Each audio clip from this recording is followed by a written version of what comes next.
Luis Ortega's shovel struck something metallic deep beneath the gnarled roots of his grandfather's oldest apple tree. The sound rang out across the desolate orchard like a bell, cutting through the suffocating silence of another scorching afternoon. His heart hammered as he scraped away centuries of packed earth, revealing the corner of what looked like an iron door. The neighbors who had mocked him for months, calling this place the Orchard of Ghosts, had no idea that beneath their feet lay a fortune worth $250 million. But Luis didn't know it yet either, and as sweat poured down his face, he wondered if this discovery would finally silence the laughter that echoed across the fence line every single day. Before we carry on, please hit the subscribe button to make my day, and let me know where you are watching from in the comments. The morning Luis Ortega lost his job at the packaging plant, he sat in his rusted Honda Civic in the company parking lot for 23 minutes, staring at the pink slip in his trembling hands. The words, "Position eliminated," blurred through his tears as he thought about his 8-year-old daughter Maria and how he would explain that Daddy couldn't afford the new school shoes she needed. The severance pay would last maybe 6 weeks if he stretched every dollar until it screamed. And even then, the rent on their cramped apartment in East San Diego would devour most of it. That evening, as Maria practiced her spelling words at their kitchen table, Luis called his sister Carmen for the 3rd time that week. "I keep telling you, Luis," she said, her voice crackling through his old flip phone. "Grandpa's place is still sitting there. Nobody's touched it since the funeral 2 years ago. The property taxes are paid up through next year, thanks to that small life insurance policy he had." Luis rubbed his temples, feeling the weight of 43 years pressing down on his shoulders. "Carmen, you've seen that place. The trees are all dead. The house is falling apart. There's no electricity, no running water. How am I supposed to raise Maria there?" "Better than raising her on the street," Carmen replied, with the bluntness that had defined their relationship since childhood. "Look, I know it's not ideal, but you've got skills. You're handy with tools. You know construction from your years at different job sites before the plant. Maybe you can fix it up, sell it for something decent." Luis walked to his living room window and peered down at the street below. A group of teenagers had gathered around his car, examining the rust spots and laughing. One of them kicked his front tire, and Luis felt his jaw clench. This neighborhood was getting worse every month, and Maria had started asking why she couldn't play outside anymore. "What about Maria's school?" he asked, though part of him already knew the answer. "There's a elementary school in Riverside Valley, about 15 minutes from the orchard. It's actually supposed to be pretty good, better than what she's got now if you want my honest opinion." Luis spent the rest of the night pacing their small apartment, weighing his options. He had exactly $437 in his checking account, and another $200 in crumpled bills hidden in a coffee can under his bed. His credit cards were maxed out from the months of reduced hours at the plant before the layoffs began. The choice wasn't really a choice at all. 3 days later, Luis loaded everything they owned into a rented U-Haul truck. Maria sat beside him in the passenger seat, clutching her worn teddy bear and asking questions he didn't have good answers for. "Will there be other kids to play with, Papa?" she asked, as they drove through the suburban sprawl toward the rural areas east of the city. "We'll see, mija," Luis replied, though his stomach nodded with worry. The truth was, he hadn't been to his grandfather's property in over 5 years, not since the old man's 80th birthday party. Even then, the orchard had been struggling, the trees producing less fruit each year as age and neglect took their toll. The drive took them through increasingly sparse neighborhoods until they reached the winding country road that led to the property. Luis remembered this road from his childhood visits, how his grandfather would point out landmarks and tell stories about the other families who had once farmed this area. Most of those families were gone now, their lands sold to developers or abandoned entirely. When they finally turned into the dirt driveway, Luis felt his heart sink. The place looked even worse than he remembered. The 2-story farmhouse sagged on its foundation. Several windows were boarded up, and the front porch steps had partially collapsed. But it was the orchard itself that truly shocked him. Row after row of apple trees stood like gray skeletons against the cloudless sky, their branches twisted and bare, their trunks split and diseased. Maria pressed her face to the truck window and whispered, "Papa, it looks scary." Louis parked near the house and sat for a moment, gathering his courage. "It just needs some work, that's all. Remember when we fixed up your bike after it got bent? It looked pretty bad at first, too." They spent the first night camping in the living room with sleeping bags and battery-powered lanterns. The house groaned and settled around them, and every strange sound made Maria scoot closer to her father. Louis lay awake listening to mice skirting in the walls and wondering what the hell he had gotten them into. The next morning brought their first encounter with the neighbors. Louis was outside examining the electrical panel when he heard voices carrying across the fence line. The property to the south belonged to the Hendersons, a family who had moved out from Los Angeles about 10 years earlier, with dreams of country living that had soured into bitter complaints about property values and rural law. Inconveniences. "Well, would you look at that?" came a woman's voice, loud enough to be clearly intentional. "Someone's actually trying to do something with the ghost orchard." A man's laughter followed. "Poor bastard probably doesn't know what he's gotten himself into. That place has been cursed since old Raphael died. Nothing good ever happened there, and nothing good ever will." Louis felt his face burn with embarrassment and anger, but he forced himself to focus on the rusted electrical connections in front of him. He had dealt with workplace bullies and neighborhood gossips before. The trick was to not give them the reaction they wanted. Over the next few days, as Louis worked to make the house barely livable, the comments continued. Sometimes it was Dave Henderson making loud phone calls on his back patio about the wetback who thinks he's going to resurrect the dead orchard. Other times, it was Dave's wife Linda telling her garden club friends about the vagrant family that had moved in next door and how it would probably hurt everyone's property values. The worst part was that Louis couldn't entirely disagree with their assessment. The orchard was in terrible condition, worse than he had imagined.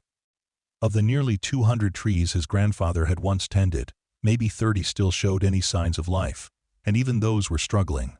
The irrigation system had failed years ago, leaving rusted pipes scattered throughout the property like the bones of some mechanical creature. But Louis had never been one to give up easily. His grandfather had taught him that during those childhood visits, showing him how to graft new branches onto old trees, how to read the soil and understand what the land needed. "The earth remembers everything, mijo," the old man had said. "Even when things look dead, there's usually life waiting underneath if you know how to find it." After 2 weeks of basic repairs, Luis managed to get electricity restored to the house and jury-rigged a water system using a combination of the old well and some plastic pipes he bought at the hardware store. Maria had enrolled in the local elementary school and seemed to be adjusting better than he had hoped, though she still asked almost daily when they would move back to their real home. It was during his third week on the property that Louis decided to tackle the orchard itself. He started with the trees closest to the house, cutting away dead branches and trying to determine which ones might be salvageable. The work was backbreaking, especially in the September heat, and his hands were soon covered in cuts from thorns and splinters. The neighbors' comments grew more pointed as they watched him work. "There goes the crazy Mexican again," Dave Henderson would say loudly to anyone who would listen. "Trying to raise the dead. Somebody should tell him this ain't the Bible, and he ain't Jesus." Linda Henderson joined in with her own observations, usually delivered while she worked in her meticulously maintained flower garden that bordered their property. "I heard from Sally at the post office that he lost his job," she would say to whoever was visiting. "Probably couldn't afford rent anymore, and figured he'd squat in his dead relative's house. The county should do something about it before the place becomes a complete eyesore." Louis tried to ignore them, but their words stung more than he cared to admit. During his lunch breaks, he would sit in the shade of the old oak tree near the house and wonder if they were right. Maybe he was chasing an impossible dream. Maybe the smart thing would be to sell the property as is and use whatever money he got to start over somewhere else. But then he would look at the orchard and remember his grandfather's stories. Rafael Ortega had planted these trees in the 1950s, when he was barely 25 years old and newly married. He had worked construction jobs during the day and tended his trees in the evenings and weekends, slowly building something that would last for generations. For nearly 40 years, the orchard had thrived, producing some of the finest apples in the county and providing a modest but steady income for the family. It was only in the last decade of his grandfather's life that things had started to decline. Raphael's arthritis had made the physical work increasingly difficult, and he hadn't been able to afford the help he needed to maintain the property properly. By the time he died at 87, the orchard was already showing signs of neglect, though Louis hadn't realized how far things had deteriorated. As October arrived, and the first hints of cooler weather began to creep into the valley, Louis made a discovery that changed everything. He was working on a section of particularly damaged trees near the back of the property when his shovel struck something that definitely wasn't root or rock. The metallic clang echoed across the orchard, causing him to stop and examine the spot more carefully. Kneeling in the dirt, Louis used his hands to clear away the loose soil around whatever he had hit. His fingers found the edge of what felt like metal, rusted but solid. As he worked to expose more of the object, his heart began to race. This wasn't some piece of old farm equipment or forgotten irrigation pipe. This was something deliberately buried and carefully concealed. The metal object turned out to be a handle, attached to what looked like a heavy iron door or hatch, set flush with the ground. Louis had never seen anything like it on the property before, and he was certain his grandfather had never mentioned anything about underground structures. The handle was secured with a massive padlock that had long since rusted into uselessness. Louis spent the rest of the afternoon carefully excavating around the edges of the metal door. It appeared to be roughly 4 feet square and made of heavy iron that had been painted black at some point in the distant past. Along one edge, he could make out what looked like hinges, suggesting that this was indeed some kind of entrance to an underground space. That evening, Louis called Carmen and described his discovery. "I don't know what to make of it," he said, pacing around the kitchen, while Maria did her homework at the table. "It's definitely man-made, and it's old. The metal looks like it's been there for decades." Carmen was quiet for a moment. "You know, I remember Grandpa mentioning something about storm cellars when we were kids. A lot of the old farms around there had them for tornadoes and such. Maybe that's what you found." "Maybe," Louis agreed, though something about the door's construction and location struck him as unusual for a simple storm cellar. "I'm going to try to open it tomorrow. The lock is completely rusted through, so I should be able to break it off with a crowbar." "Be careful," Carmen warned. "Old underground spaces can be dangerous. There could be gas buildup or structural problems. Maybe you should call someone to take a look first." Louis considered her advice, but the truth was that calling professionals would cost money he didn't have. Besides, his curiosity was eating at him. In all the years he had visited his grandfather, the old man had never mentioned anything about underground structures on the property. What could be down there that was important enough to hide, but not important enough to pass on to family? The next morning dawned clear and cold, with frost covering the dying grass around the house. Louis packed a flashlight, a crowbar, and some rope into his work bag, and headed out to the mysterious door. The neighbors were already up and moving around their property, and he could see Dave Henderson watching him through the kitchen window. Breaking the old padlock proved easier than expected. The metal was so corroded that a few solid hits with the crowbar caused it to crumble into rust-colored dust. Louis grabbed the iron handle and pulled, putting his full weight into it. The door was incredibly heavy, and the hinges protested with a screech that probably carried all the way to the Henderson house. But slowly, reluctantly, it began to open. The smell that rose from the opening was unlike anything Louis had ever encountered. It wasn't the musty odor of dirt and roots he had expected, but something more complex, almost sweet, with undertones that reminded him of his grandfather's workshop. He played his flashlight beam into the darkness below and felt his breath catch in his throat. This wasn't a storm cellar or root cellar. This was something much more elaborate. Stone steps led down into what appeared to be a carefully constructed underground room. The walls were made of fitted stone blocks, and the ceiling was supported by heavy wooden beams that looked far more substantial than anything needed for a simple storage space. Louis descended the steps carefully, testing each one before putting his full weight on it. The air grew cooler as he went deeper, and his flashlight beam revealed more details of the construction.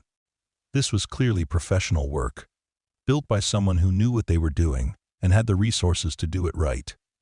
At the bottom of the steps, Louis found himself in a chamber roughly 12 feet square, with a ceiling high enough for him to stand upright. But it was what filled the chamber that made him forget to breathe.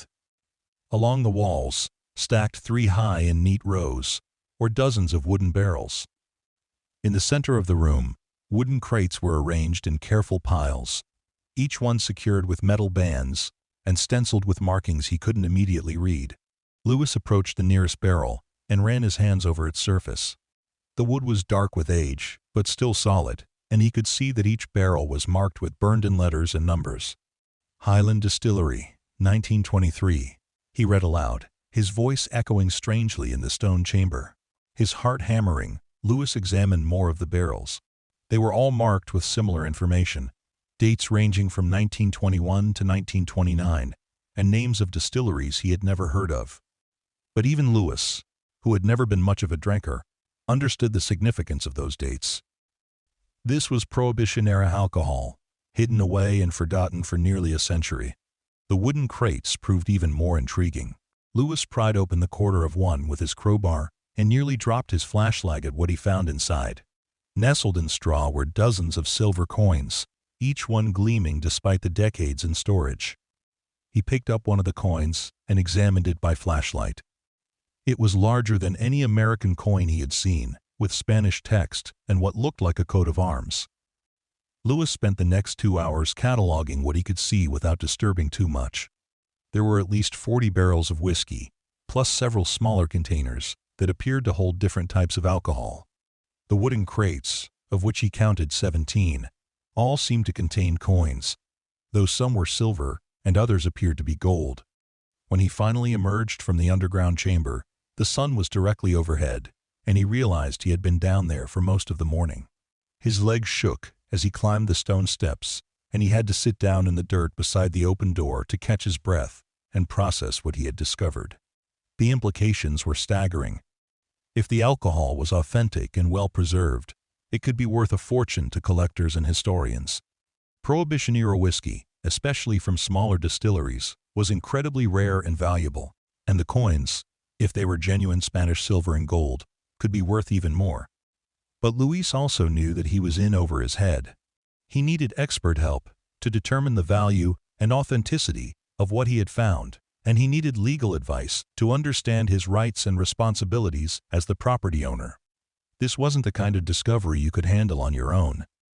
That afternoon, Lewis drove into town and spent an hour at the public library, researching everything he could find about Prohibition-era alcohol and Spanish colonial coins. What he learned made his hands shake as he took notes. Rare whiskey from the 1920s could sell for thousands of dollars per bottle, and complete barrels from defunct distilleries were virtually priceless to collectors. As for the Spanish coins, depending on their age and condition, individual pieces could be worth thousands or even tens of thousands of dollars. Over the next few days, Luis found it nearly impossible to concentrate on anything else. He continued working on the orchard to maintain his routine and avoid suspicion from the neighbors, but his mind was constantly on the hidden chamber and its contents. He had carefully closed and secured the iron door, but he found himself walking past the spot dozens of times each day, as if to reassure himself that it was all real. The hardest part was keeping the secret from Maria. His daughter was naturally curious about everything he did, and she had started asking why he seemed so distracted lately. Lewis hated lying to her, but he knew that an 8-year-old couldn't be expected to keep quiet about something this extraordinary, especially at school where any mention of hidden treasure would quickly spread to the entire Baal community. After a week of internal debate, Lewis decided he needed professional help. He drove to San Diego and met with a lawyer who specialized in property law, paying for the consultation with money he couldn't really afford to spend. The lawyer's advice was both encouraging and sobering. If the items were buried on your property and there's no evidence that they belong to someone else, then they're legally yours, the lawyer explained. But you need to be very careful about how you proceed. If these items are as valuable as you think, there will be tax implications, and you'll want to make sure everything is properly documented. The lawyer referred Lewis to an appraiser who specialized in historical artifacts and collectibles. Dr. Margaret Chen had been working in the field for over 20 years and had a reputation for discretion and honesty. When Lewis called her office, she agreed to visit the property the following week for an initial assessment. Dr. Chen arrived on a Wednesday morning in an unmarked van, which Lewis appreciated given his desire to keep the discovery quiet. She was a small, serious woman in her 50s who took extensive notes and photographs before they even opened the underground chamber. "I want to document everything exactly as we found it," she explained.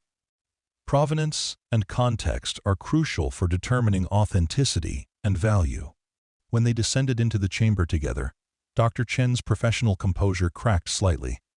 "My God," she whispered, playing her own powerful flashlight over the rows of barrels and crates. "I've never seen anything like this. The preservation is remarkable." Dr. Chen spent nearly 6 hours examining the contents of the chamber. She took samples of wood from the barrels for dating analysis, photographed the markings and labels in detail, and carefully examined dozens of the coins. Her excitement was palpable, though she tried to maintain professional objectivity. "I'll need to do laboratory analysis to confirm everything," she said as they emerged from the chamber that afternoon. "But, based on what I've seen today, you may have stumbled onto one of the most significant historical finds in California history. The whiskey alone, if it's authentic and well-preserved, could be worth several $1,000,000. And these coins, some of them appear to be Spanish colonial pieces that are extremely rare." End quote. Lewis felt dizzy. "Several million?" Dr. Chen nodded gravely. "Possibly much more. I found coins from the 1600s mixed in with more recent pieces.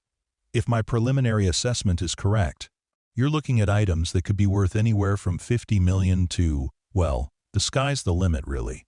I've seen single Spanish colonial coins sell for over $1 million at auction." End quote. That night, Lewis lay awake staring at the ceiling and trying to process what Dr. Chen had told him. $50 million was an incomprehensible amount of money. He could pay off every debt, buy Maria anything she wanted, send her to the best schools in the country. They would never have to worry about money again. But he also felt a strange sadness thinking about his grandfather. Rafael Ortega had lived his entire life on this property, working hard every day to make ends meet, never knowing that a fortune lay buried beneath his feet. Had the old man known about the chamber, but not known what was inside? Or had this been as much a mystery to him as it was to Luis? Dr. Chen returned the following week with a team of assistants and more sophisticated equipment. They spent 3 days carefully cataloging and photographing every item in the chamber, taking samples for various types of analysis. The work was methodical and painstaking, but Lewis could see the excitement in the team's faces as they made discovery after discovery.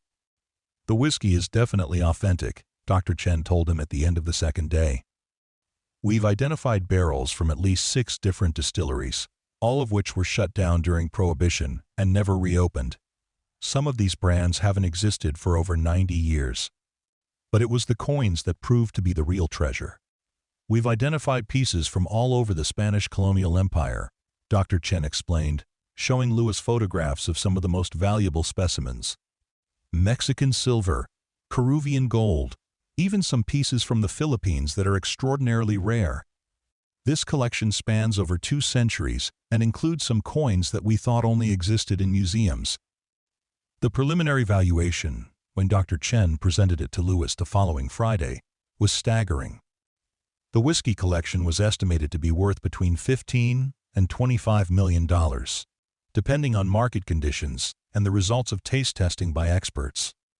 The coin collection was valued at between $150 and $250 million.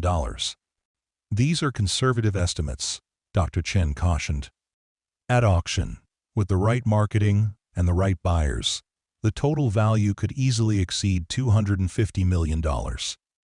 This is one of the most significant private historical collections I've ever encountered." Louis sat in his kitchen that night, staring at the appraisal documents and trying to make sense of numbers that seemed to have no connection to his real life.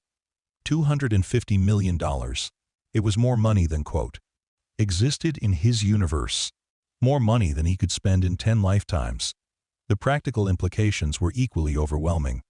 Dr. Chen had explained the process of bringing such a collection to market, the legal requirements, the tax obligations, the security concerns. This wasn't something that could be handled quietly or quickly. There would be publicity, attention from collectors and historians around the world, probably news coverage that would change his life. forever. Over the weekend, Lewis made a decision that surprised even him. Instead of immediately moving forward with plans to sell the collection, he decided to spend more time learning about what he had found.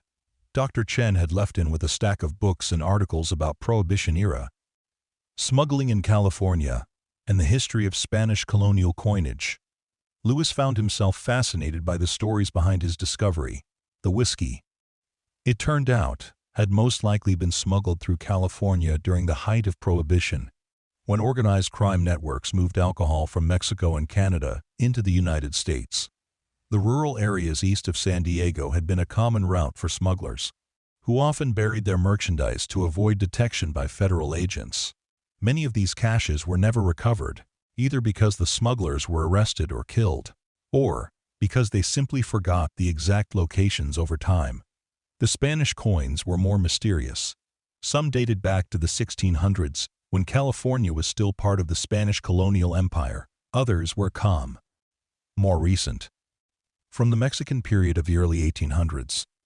How they had ended up buried together with Prohibition-era whiskey was unclear, but Dr. Chen speculated that they might have been part of a smuggler's personal collection, accumulated over years of illicit trade. As Lewis delved deeper into the history of his discovery, he began to understand why his grandfather might never have known about the hidden chamber.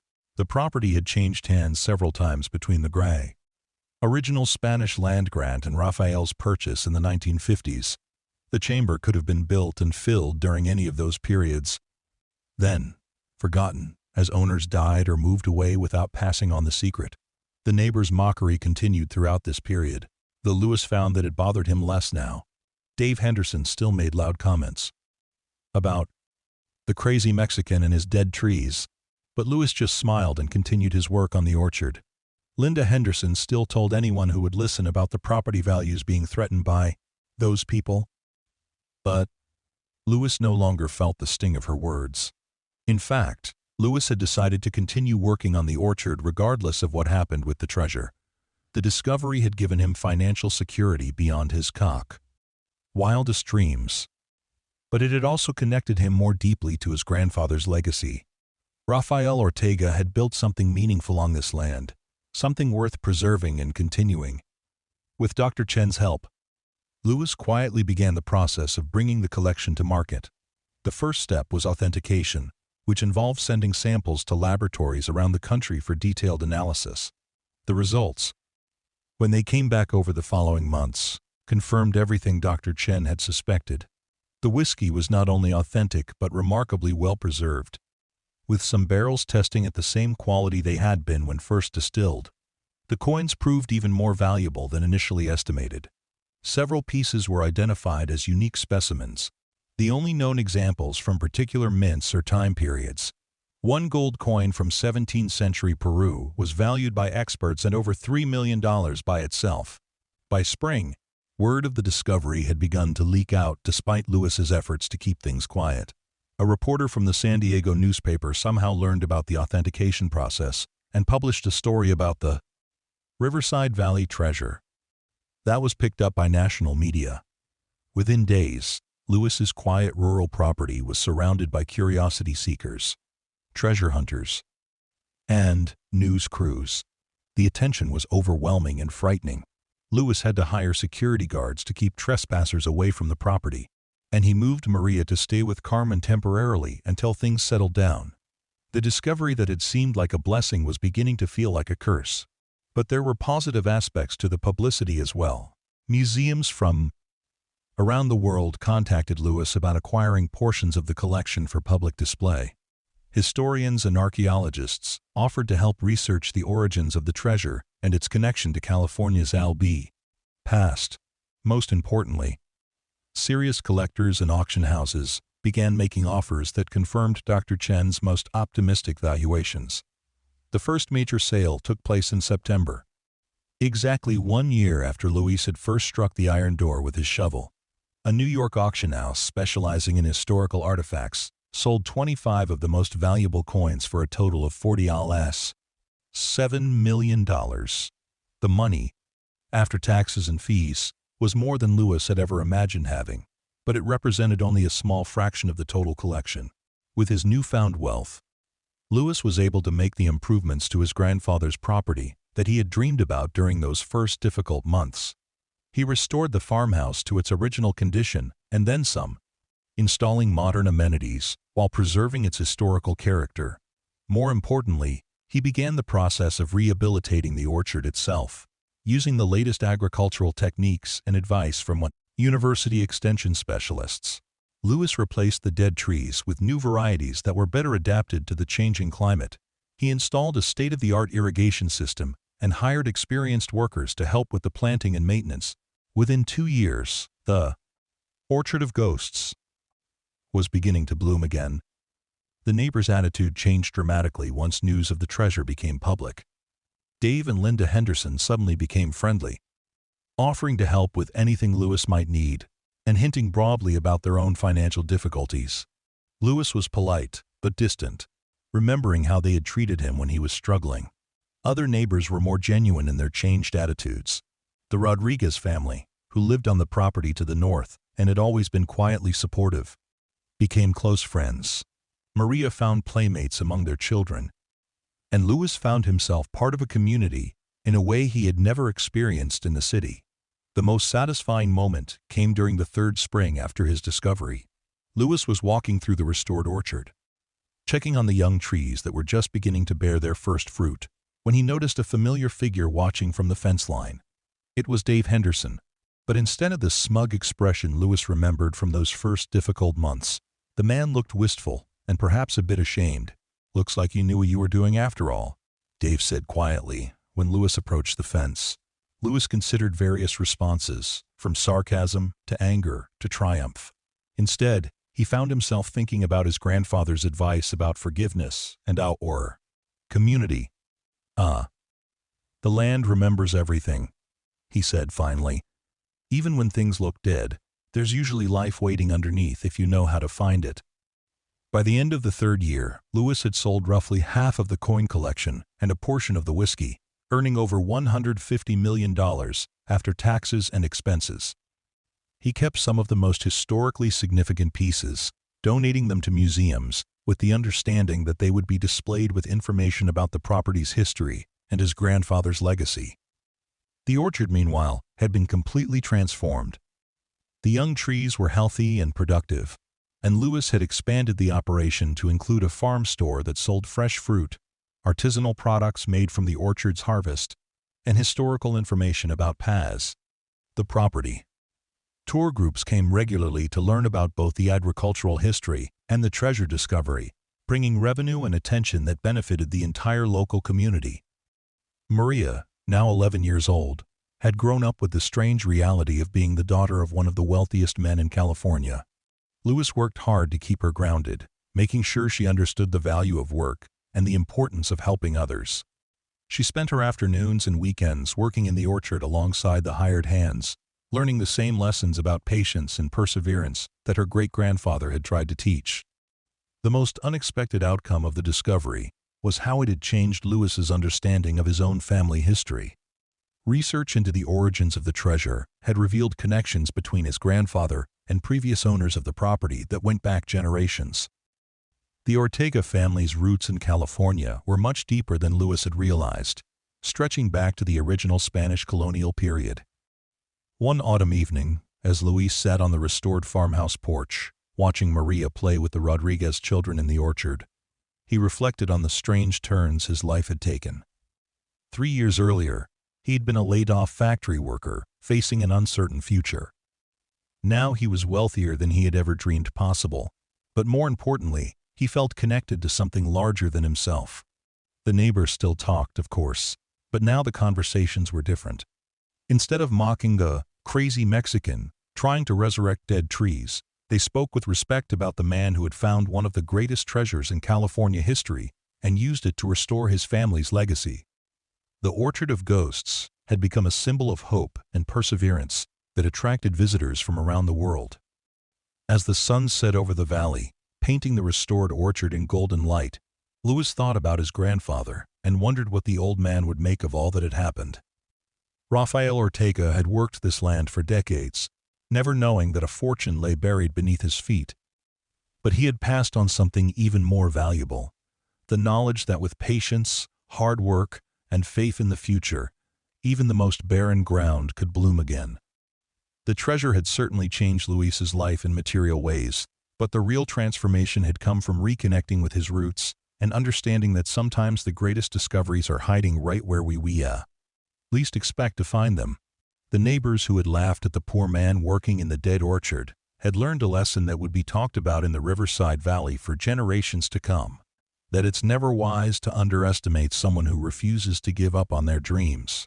Luis stood up and walked down the porch steps into the orchard, breathing in the sweet scent of apple blossoms and listening to the sound of his daughter's laughter echoing through the trees. Tomorrow would bring new challenges and opportunities, but tonight, surrounded by the fruits of his labor and the promise of continued growth, he felt like the richest man in the world in all the ways that truly mattered. The story of the Riverside Valley treasure, as it came to be known in the newspapers and history books, would inspire treasure hunters and dreamers for years to come. But for Luis Ortega, the real treasure wasn't the Spanish gold or the Prohibition whiskey, valuable as they were. The real treasure was the lesson his grandfather had tried to teach him all those years ago: that the earth remembers everything, and if you're willing to dig deep enough and work hard enough, you can usually find life waiting beneath the surface, ready to bloom again when the time is right. But Luis's story was far from over. The discovery had opened doors he never knew existed and brought challenges he couldn't have anticipated. As his wealth grew and his story spread, he found himself navigating a world that was both wonderful and treacherous, where old friendships were tested and new relationships formed in the shadow of extraordinary fortune. The first major challenge came from an unexpected source. 6 months after the initial auction, Luis received a letter from a law firm in Los Angeles claiming to represent the estate of Vincent Marconi, a man who had allegedly been the original owner of the buried treasure. According to the lawyers, Marconi had been a bootlegger during Prohibition who had buried several caches of whiskey and coins throughout Southern California before being murdered by rival gangsters in 1931. The legal claim was based on a journal supposedly found in Marconi's effects, which contained crude maps and descriptions of burial sites that lawyers argued matched Luis's property. They demanded either the return of the entire collection or compensation equal to its full value, threatening a lengthy court battle that could tie up the treasure for years. Luis was devastated by the news. He had already spent considerable money on the property restoration and had made financial commitments based on his expected income from the treasure sales. More importantly, he had begun to think of the collection as his family's legacy, a connection to his grandfather and the land that had sustained the Ortegas for generations. Dr. Chen recommended a legal team that specialized in treasure law, a field Luis hadn't even known existed. The lead attorney, Patricia Williams, had handled similar cases involving shipwrecks, archaeological finds, and disputed ownership claims. She was a formidable woman in her 60s who had earned a reputation for aggressive but ethical representation. "The first thing we need to do is examine this supposed journal," Williams told Luis during their initial meeting. "Treasure claims like this pop up whenever there's a major discovery, and many of them are fraudulent. People see dollar signs and suddenly remember family stories about buried treasure that they never mentioned before." The legal battle that followed consumed the next year and a half of Luis's life. The opposing lawyers presented their evidence, including the alleged Marconi journal and testimony from supposed family members who claimed to have heard stories about buried treasure. Luis's team countered with historical research showing that the property had changed hands multiple times since the 1920s, and that there was no evidence Marconi had ever owned or leased the land. The breakthrough came when Dr. Chen's research team discovered that several of the Spanish coins in the collection predated Marconi's birth by over 2 centuries. Carbon dating of the wooden crates and analysis of the construction techniques used in the underground chamber also suggested that at least part of the cache had been buried much earlier than the Prohibition era, possibly as early as the 1800s. This wasn't just a bootlegger's stash, Dr. Chen explained to the court during her expert testimony. The evidence suggests multiple periods of burial, with the Spanish colonial coins being deposited first, possibly by early settlers or even Spanish colonial officials. The whiskey and some of the later coins were likely added during Prohibition, but by someone who discovered an existing cache rather than creating a new one. The judge's final ruling was a victory for Lewis, though not without complications. The court found that while some of the whiskey might indeed have belonged to Marconi or his associates, the Spanish colonial coins and the underground chamber itself clearly predated any claim the bootlegger's estate might have. More importantly, California law favored the current property owner in cases where buried treasure had been abandoned for more than 50 years without any attempt at recovery. However, the legal battle had taken its toll on Lewis, both financially and emotionally. The stress of potentially losing everything had strained his relationship with Maria, who had struggled to understand why people were trying to take away their newfound security. Lewis had also discovered that wealth brought its own set of problems, from investment decisions he wasn't qualified to make to constant requests for money from people he barely knew.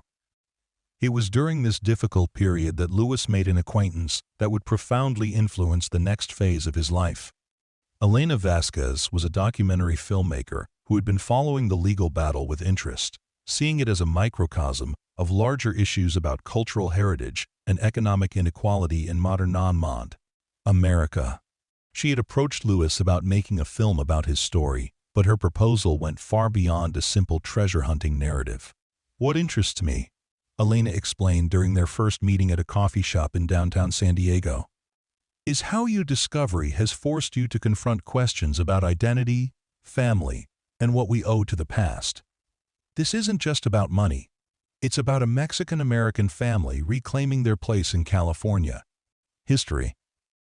Elena was in her early 40s, with graying hair and intense brown eyes that seemed to see everything.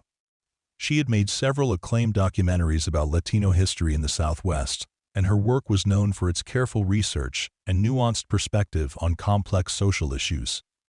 Luis found himself drawn to her intellectual approach to his story, the way she helped him see connections he had missed. Working with Elena on the documentary over the following months gave Luis a new perspective on his own experience.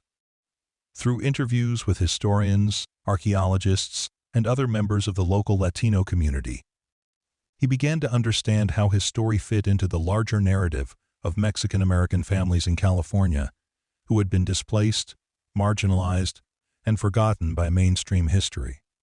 "Your grandfather wasn't just a farmer," Elena pointed out during one of their filming sessions. "He was part of a generation of Mexican immigrants who rebuilt their lives in California after the Revolution, who maintained their culture and traditions despite enormous pressure to assimilate. The fact that this treasure was hidden on land that ended up in your family's hands, that's not just coincidence, that's history coming full circle." The documentary project also led Luis to make connections with other Latino families in the area, who had their own stories of hidden heritage and recovered legacy. He met Eduardo Santos, whose family had discovered that their modest ranch was built on the site of a 19th-century Mexican land grant that had been illegally seized after the Mexican-American War. There was also Isabella Morales, whose grandmother had hidden a collection of family documents and photographs during the Depression, preserving a record of Latino life in California that historians had thought was lost forever. These relationships helped Luis understand that his wealth came with responsibilities beyond just securing his own family's future. He began to see the treasure not just as a personal windfall, but as an opportunity to address some of the historical injustices that had affected Latino communities throughout California. The first major project Luis undertook was the establishment of the Ortega Foundation, a nonprofit organization dedicated to preserving Latino cultural heritage and providing educational opportunities for young people in rural communities. The foundation's initial endowment of $20 million came from the second major treasure auction, which had focused on some of the less historically significant whiskey barrels and had raised $35 million. The foundation's flagship program was a scholarship fund for first-generation college students from farm worker families. But it also supported archaeological research into Latino historical sites, funded community museums and cultural centers, and provided grants to artists and writers exploring Mexican American themes. One of the foundation's first major successes came when Luis learned about a proposed development that would have destroyed a 19th-century chapel where his great-great-grandfather had been married. The small adobe building was located on private land, about 50 miles from Lewis's property, and the current owners planned to demolish it to build a shopping center. Using foundation money, Lewis was able to purchase the property and donate it to the county as a historical preserve. The chapel restoration project brought Lewis into contact with Dr. Roberto Fernandez, a historian at UC San Diego, who had been studying Mexican colonial architecture for over 30 years. Dr. Fernandez became not only a valuable advisor to the foundation, but also a close personal friend who helped Lewis navigate the complex world of historical preservation and cultural advocacy. "What you're doing is more important than you realize," Dr. Fernandez told Lewis during one of their regular meetings at the restored chapel. "For too long, Latino history in California has been marginalized or forgotten entirely. Your foundation is helping to change that, to ensure that future generations understand the full story of who built this state and who has the right to call it home." End quote. As Lewis's public profile grew through his foundation work and Elena's documentary, which premiered at the Sundance Film Festival and was later broadcast on PBS, he found himself becoming a reluctant spokesperson for issues he had never considered before his discovery. He was invited to speak at conferences about cultural preservation, interviewed by magazines about Latino entrepreneurship, and consulted by other treasure hunters about the legal and ethical implications of tally. Their discoveries. The attention wasn't always welcome. Lewis received criticism from some quarters for not doing enough with his wealth, from others for doing too much and drawing unwanted attention to Latino communities. There were also more sinister responses, including death threats from white supremacist groups who objected to his success and his advocacy for Latino causes. Security became a constant concern, especially where Maria was concerned. Now 14 years old and attending a private high school in San Diego, she struggled with the bizarre reality of being one of the wealthiest teenagers in California, while also being the target of racist harassment from people who resented her family's success.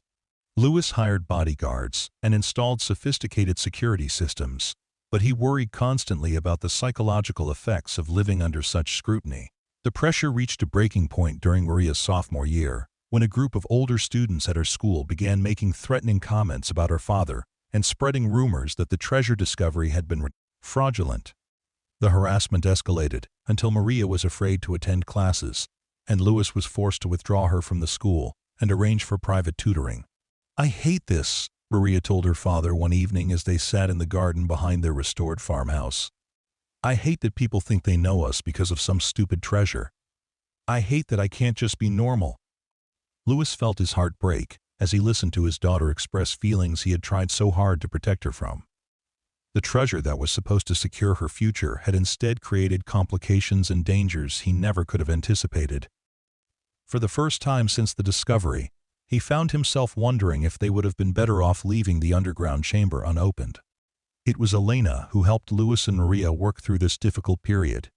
Having grown up as the daughter of migrant workers who later became successful business owners, she understood the particular challenges faced by Latino families who experienced sudden wealth.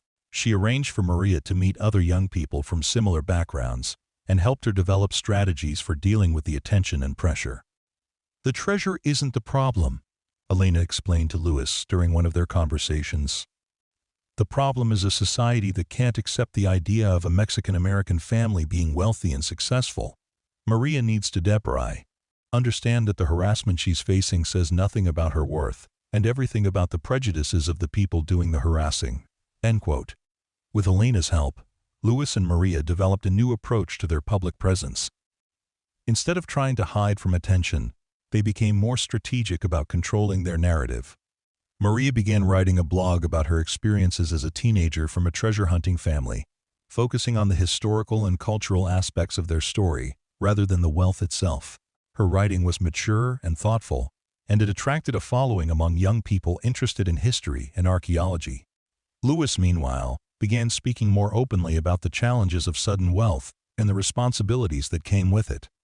His speeches at universities and community centers focused on the importance of remembering one's roots and using success to lift up others. He became known for his saying that treasure is only valuable if you know what to do with it. The third major auction of treasure items took place 5 years after the original discovery, and it included some of the most valuable pieces in the collection, including the $3 million Peruvian gold coin that Dr. Chen had identified as unique. The auction raised over $80 million, bringing Lewis's total proceeds from the treasure to nearly $200 million after taxes and expenses. With this new influx of wealth, Lewis was able to expand his foundation's work significantly. The Ortega Foundation purchased a historic ranch that had once belonged to a prominent Mexican Californio family and transformed it into a research center and museum dedicated to Latino history in the Bernard Southwest. The center included archives, meeting spaces, and residential facilities for visiting scholars and artists. The museum's opening celebration was attended by hundreds of people from throughout California and beyond, including many of the Latino families Lewis had met through his foundation work. It was a powerful reminder of how much his life had changed since those first desperate months on his grandfather's property, but it was also a celebration of continuity and connection to the past. Standing in the museum's main gallery, surrounded by artifacts and documents that told the story of Latino families in California, Lewis felt a deep sense of completion. The treasure that had been hidden beneath his grandfather's orchard had not only changed his family's circumstances, but had allowed him to help preserve and celebrate the heritage of his entire community. The evening's keynote speaker was Dr. Fernandez, who had become one of the country's leading experts on Mexican Californio history through his work with the foundation. In his remarks, he spoke about the significance of Lewis's discovery beyond its monetary value. The Riverside Valley treasure represents more than just gold and whiskey, Dr. Fernandez told the assembled crowd. It represents the hidden history of California, the stories that have been buried and forgotten but never truly lost. Luis Ortega didn't just find treasure, he found the way to honor the past while building a better future. As the celebration continued into the evening, Lewis found himself thinking about his grandfather and wondering what Raphael would make of all that had transpired. The old man had died believing that his life's work had been a failure, that the orchard he had tended for decades was worthless and dying. He never could have imagined that beneath his feet lay not only a material fortune, but the foundation for a legacy that would preserve Latino culture and history for generations to come. Maria, now 17 and preparing for college, had decided to study archaeology and museum studies, inspired by her family's experience with the treasure and her father's foundation work. She had also announced her intention to eventually take over the foundation's leadership, bringing her own perspective to its mission of cultural preservation and community support. "The treasure changed our lives," Maria had written in one of her blog posts. "But it also taught us that the most valuable things are often hidden in plain sight, waiting for someone with the patience and determination to uncover them. My father didn't just find Spanish gold. He found a way to honor our ancestors and help our community remember its strength and pride." End quote. Looking back on the journey from that first desperate day when he had lost his job at the packaging plant, Lewis marveled at the strange turns his life had taken. He had started as a man with nothing but debts and worries, and he had become one of the wealthiest people in California. But more importantly, he had become a guardian of his community's history and a voice for families who had been overlooked and undervalued for too long.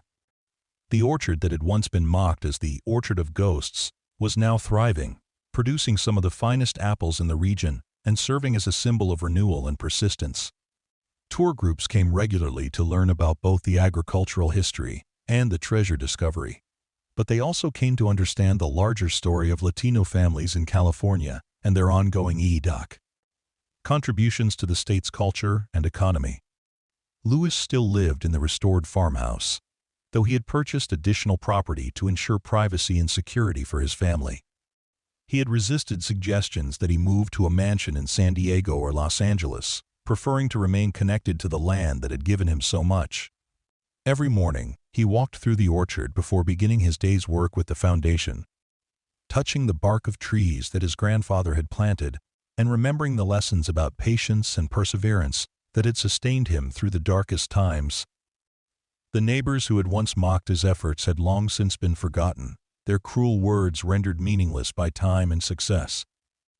Dave and Linda Henderson had moved away several years earlier, unable to afford the rising property values that had accompanied the area's newfound fame. Other neighbors had become genuine friends and supporters, understanding that Lewis's success had benefited the entire community. On quiet evenings, when the work was done and Maria was studying for her classes, Luis sometimes returned to the site where he had first discovered the iron door that changed everything. The chamber had been emptied years ago, but he had preserved it as a reminder of how quickly life could change and how important it was to remain open to unexpected possibilities. Standing in the empty stone chamber, lit now by electric lights rather than his old flashlight, Lewis thought about all the people whose lives had been touched by his discovery. The graduate students whose research was funded by foundation grants, the families whose cultural heritage had been preserved through museum projects, the young people who had received scholarships to attend college and pursue their dreams. The treasure had been valuable beyond measure, but its greatest worth had been in providing the means to honor the past while building hope for the future. Lewis had learned that wealth was not just about accumulating money, but about understanding the responsibilities that came with good fortune and using it to make a positive difference in the world. As he climbed the stone steps back to ground level and looked out over the orchard that had been restored to life, Lewis felt the deep satisfaction that comes from work well done and a life lived with purpose. The neighbors who had laughed at the poor man working in the dead orchard could never have imagined that their mockery would be remembered only as a footnote to one of the greatest treasure discoveries in American history. But even as Lewis reflected on how far he had come, new challenges and opportunities continued to emerge. The success of the Ortega Foundation had attracted attention from international organizations interested in cultural preservation, and Lewis found himself invited to conferences and symposiums around the world. These experiences broadened his perspective and introduced him to preservation efforts in other countries facing similar challenges with maintaining indigenous and immigrant cultures. During a particularly memorable trip to Spain, Lewis visited the archives in Seville, where records of colonial expeditions to California were housed. Working with Spanish historians, he was able to trace some of the coins in his collection back to their original source, discovering that several pieces had been minted specifically for the California missions in the 1700s. This research not only increased the historical value of the remaining collection, but also provided new insights into the economic relationships between Spain and its colonial territories. The Spanish connection led to an unexpected collaboration with the Universidad de Sevilla, which proposed a joint research project to study the movement of Spanish colonial currency throughout the Americas. Lewis agreed to loan several of his most historically significant coins to the project, and the resulting research papers were published in prestigious academic journals, cementing his reputation as a serious contributor to historical scholarship rather than just a lucky treasure hunter. Back in California, the success of the Riverside Valley Museum had inspired other communities to examine their own buried histories. Lewis received requests for advice and funding from groups throughout the Southwest who were working to preserve Latino historical sites and artifacts. The foundation responded by creating a grant program specifically for grassroots preservation efforts, providing seed money and technical assistance to community organizations that might not otherwise have access to professional archaeological and historical resources. One of the most successful grant recipients was a group in East Los Angeles that had discovered the remains of a 19th-century Mexican cemetery that had been paved over during urban development in the 1950s. Using foundation funding, the community was able to hire archaeologists to properly excavate and catalog the remains, ultimately creating a memorial park that honored the families who had been buried there and educated visitors about early Mexican settlement in the Los Angeles area. Another significant project supported by the foundation was the restoration of a series of adobe buildings in Central California that had served as stops along the 19th-century trade routes between Mexico and the California coast. The buildings had been abandoned for decades and were in danger of complete collapse, but foundation grants allowed local historians to stabilize the structures and create interpretive exhibits that told the story of the merchants and travelers who had once passed through. As Maria prepared to graduate from high school and begin her studies at UC Berkeley, where she had been accepted into a prestigious program combining archaeology and museum studies, Lewis reflected on how his daughter's generation would carry forward the work that the treasure discovery had made possible. Maria had grown into a thoughtful and articulate young woman who understood both the privileges and responsibilities that came with her family's wealth. For her senior project, Maria had created a comprehensive digital archive of oral histories from elderly Latino residents of Riverside Valley and the surrounding areas.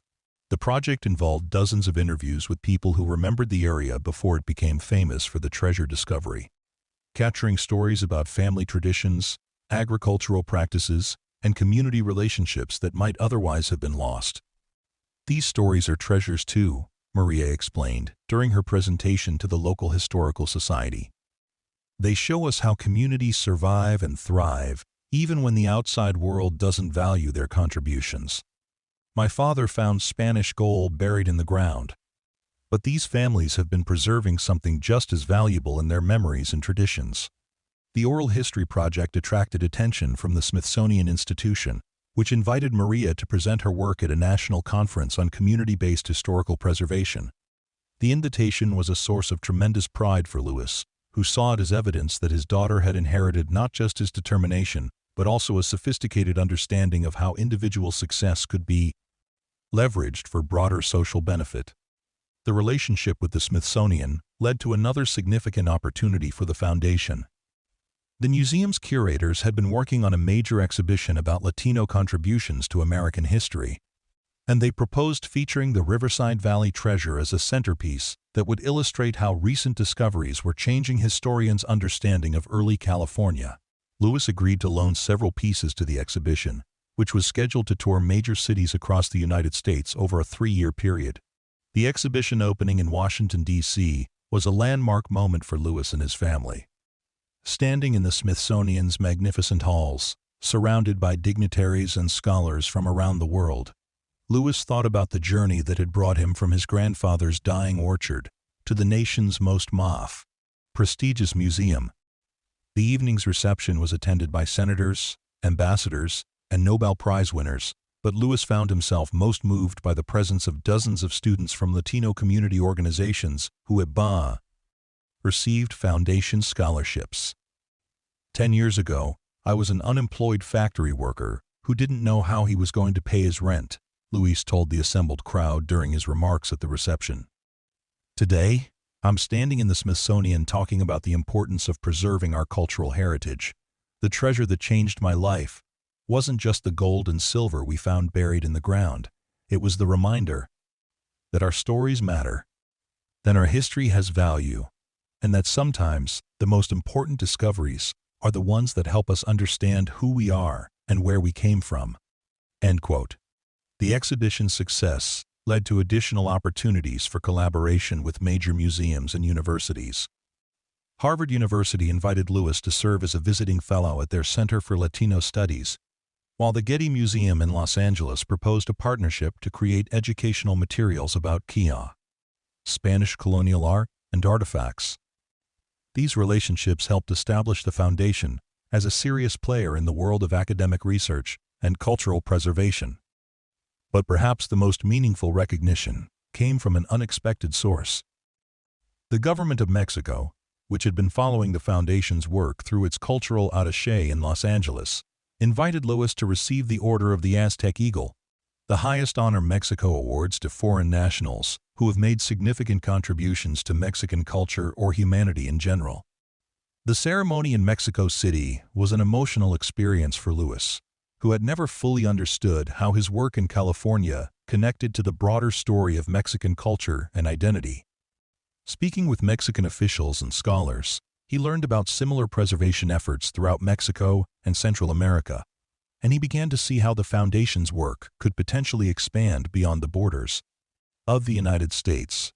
This international perspective led to the Foundation's most ambitious project yet, a partnership with UNESCO to create a digital archive of Latino cultural sites throughout the Americas.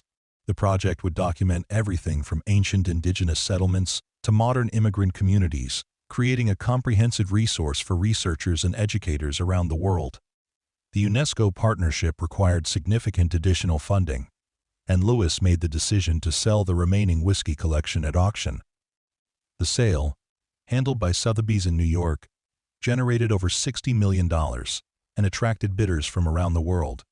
Several of the barrels were purchased by museums, while others went to private collectors who promised to make them available for research and educational purposes. With the proceeds from the whiskey sale, the foundation was able to establish an endowment that would ensure its work could continue indefinitely.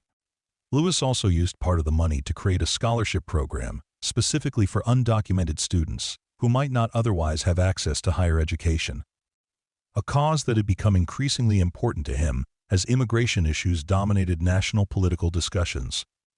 The scholarship program faced criticism from some quarters, with opponents arguing that foundation money should not be used to support people who were in the country illegally.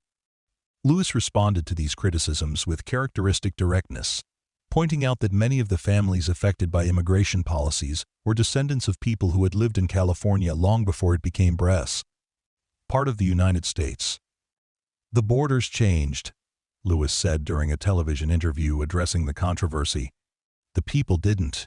My own family's roots in this land go back centuries, but we've been treated as outsiders because of our language and our culture. If we're going to honor the past, we have to acknowledge that Latino families have always been part of California's story, regardless of what papers they carry." End quote.